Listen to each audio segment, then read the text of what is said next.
Hello and welcome to Galata Plus. In this episode, we are going to be talking about Ayanmukerji's Brahmāstra Part 1 Shiva, starring Ranbir Kapoor and Alia Bhatt. Now, all fantasy films are derivative, and Brahmāstra is no different. From the Star Wars universe, we get a Luke Skywalker, Darth Vader angle. From the Matrix universe, we get love is the greatest superpower angle. From the X-Men universe, we get a school or an ashram here where a mentor presides over a group of people with a diverse set of superpowers. And so on and so forth. The trick is not to make us forget these references. The trick is to make us say, oh wow, look at how they took all these bits and pieces from other fantasy universes and look how they did their own thing. In other words, it is not what you are taking from elsewhere, it is what you are adding to what you are taking from elsewhere. It is how you are building your own world, your own universe, and Brahmāstra never quite manages to do that. It looks like $1,000,000. You can see all the money they spent up there, right up there on the big screen, but it never rises above the watchable or not bad category. Let's be fair to the film first. Ayan has attempted something very difficult.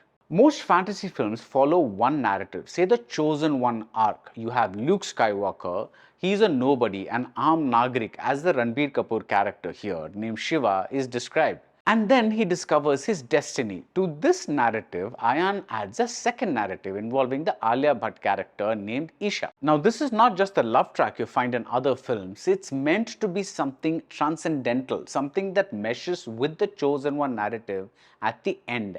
And this is what the film is unable to pull off. The story is about great powers called astras, which are coveted by the forces of evil. Bits and pieces of these astras are possessed by special guest stars, but even in this Astra verse, Shiva is different.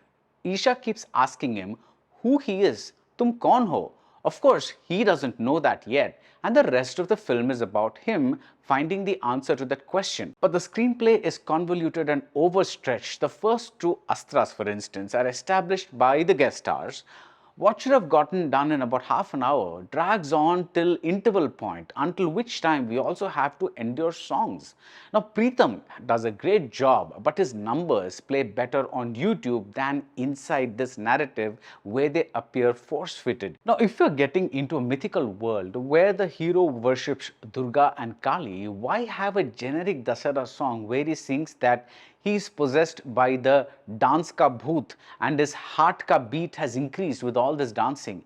Why not integrate the feel of the song into the mythical narrative by having Shiva sing about the goddesses? I know, that's probably not cool enough for today's kids, but the modern day touches, these modern day touches, keep the film at an arm's length. Now, take Star Wars again. We enter a whole new world and we stay there. The costumes look different, the landscape is different, the way people fight is different. They fight with lightsabers. Here, there are winks and nods to Swades, Dil To Pagal Hai, Mr. India. Despite having supernatural powers, people use guns. There's an action sequence in a car that looks like something from a Bond movie. Amithabbachan, who's the guru in the ashram, is styled like a man trying on cool clothes before visiting his son in the US.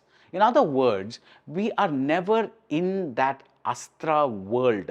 It may be that Ayan wanted this. Maybe he wanted to show that a jeans wearing young man, a DJ, that is Shiva, can be the chosen one. But even so, the look and the overall tonality are too generic. If you are going to get all Hindu mythical, the film has to make us feel that, right? Instead, we get scene after scene with holy colored fire, which is Shiva's specialty. There is such an overkill of this particular visual effect that when it's time for the really big fireworks at the end, the scene feels like we've seen it all before. The character writing gives us very little. We know Shiva lives in an orphanage with children, but that is simply used as an awe moment to make Isha fall for him.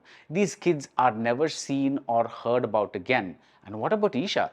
Does she have a family or has she renounced everyone in order to be with Shiva? And what exactly is Dimple Kapadia doing in this movie? Ranbir and Alia do their best to sell this material. Their love scenes are really lovely. But these scenes keep sapping the film of momentum. But for a film that's meant to establish a franchise, I kept getting this one feeling. Been there, done that, so what's new?